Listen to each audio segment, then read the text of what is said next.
So, you're getting ready to sell your home and you begin to wonder, when is the best time to call a realtor?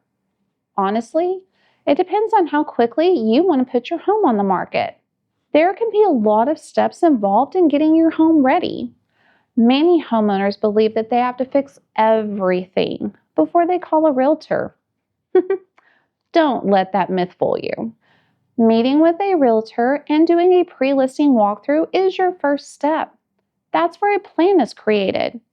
When we walk through the home, we talk about timing, discuss options, and figure out what items may need to be addressed. We'll also talk about what doesn't need to be addressed at all. Sometimes, though, sellers get excited and start projects, repairs, or updates without talking to a realtor. And that's where things get tricky. Because once a project is started, it usually has to be finished before a home can go on the market. So, what started out as just touching up a few things can actually lead to lost time, extra money, and a delayed listing. Those updates may be something a seller likes, but may not add any value or appeal to a buyer walking through the home. Then, after a walkthrough, a seller may realize that a project did not even need to be done in the first place.